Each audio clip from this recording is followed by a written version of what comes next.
Bismillahirrahmanirrahim. Assalamualaikum warahmatullahi wabarakatuh. Perkenalkan, nama saya Nur Fahira Septi, mahasiswa dari Universitas Negeri Makassar, Fakultas Ilmu Pendidikan, jurusan PGSD Bone FIP UNM.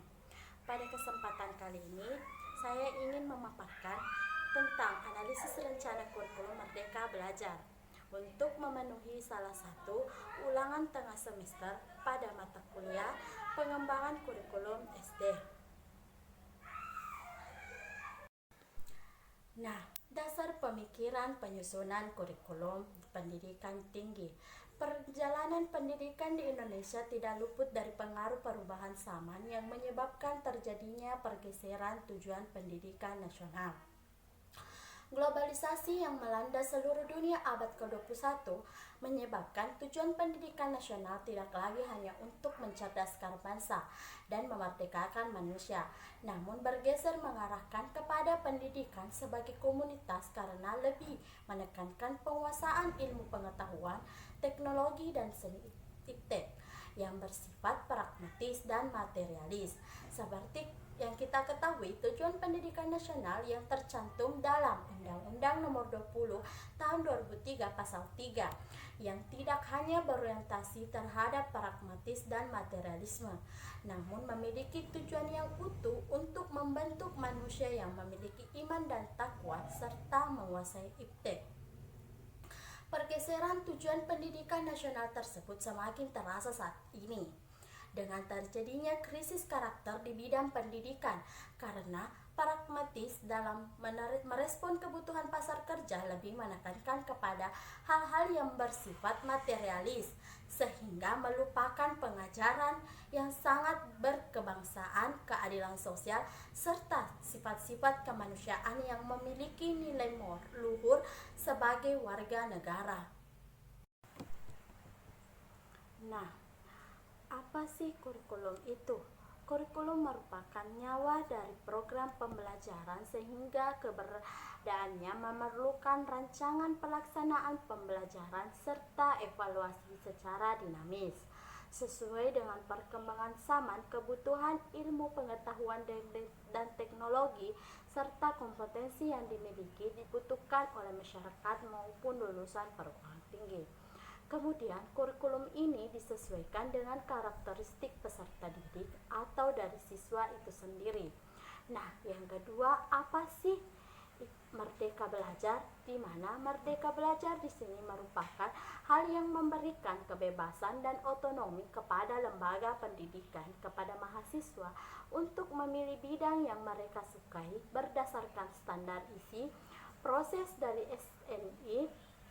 SNDikti yang menjadi dasar kebijakan Merdeka Belajar, di mana mahasiswa mendapat kesempatan untuk mendapatkan pengalaman belajar di luar program studi dan orientasi. Untuk mendapatkan keterampilan abad 21 yang diperlukan di era 4.0 yang terdiri dari komunikasi, kolaborasi, berpikir kritis, berpikir kreatif, logika, kompetensi, dan kepedulian, peran penting kurikulum dalam penggelaran pendidikan program perguruan tinggi juga diatur dalam Undang-Undang Nomor 5 Tahun 2020 tentang Akreditasi Program 8 Direktorat Jenderal Pendidikan Tinggi dan Permendikbud Nomor 7 Tahun 2020 tentang perubahan dan pembubaran program perguruan tinggi negeri dan pendirian perubahan pencabutan isi perguruan tinggi swasta yang dikembangkan untuk mewujudkan keunggulan lulusan. Hal ini perkembangan selaras dengan kebijakan perguruan tinggi masing-masing. Kemerdekaan belajar di sini dimaksudkan sebagai hak belajar selama 3 semester di luar program studi untuk mahasiswa berdasarkan ketentuan dari program studi masing-masing di perguruan tinggi. Adapun komponen-komponen dari Merdeka Belajar ini adalah Kampus Merdeka, memiliki beberapa komponen di antaranya. Yang pertama, pertukaran pelajar, yang kedua magang, yang ketiga asistensi mengajar di satuan pendidikan. Nah, Inilah disebut kampus Merdeka Belajar Perintis. Di mana kampus mengajar perintis ini memberikan kebebasan mahasiswa untuk mengajar di satuan pendidikan di sekolah dasar. Di mana yang mengajar itu bukan hal dari jurusan pendidikan guru sekolah dasar, tetapi memberikan peluang kepada jurusan lain seperti jurusan psikologi, jurusan matematika, dan jurusan lainnya untuk mengajar di sekolah dasar. Yang selanjutnya yaitu mengenai penelitian dan riset, proyek kemanusiaan, kegiatan kewirausahaan, studi proyek independen, serta KKN tematik.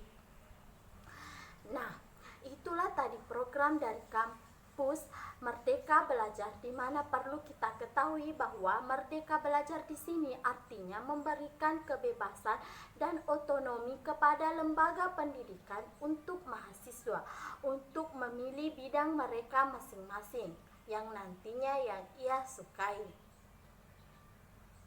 Nah, itulah pemaparan tentang ujian tengah semester saya. Semoga bermanfaat bagi kita semua. Dengan ucapan wabillahi taufiq wal hidayah. Wassalamualaikum warahmatullahi wabarakatuh.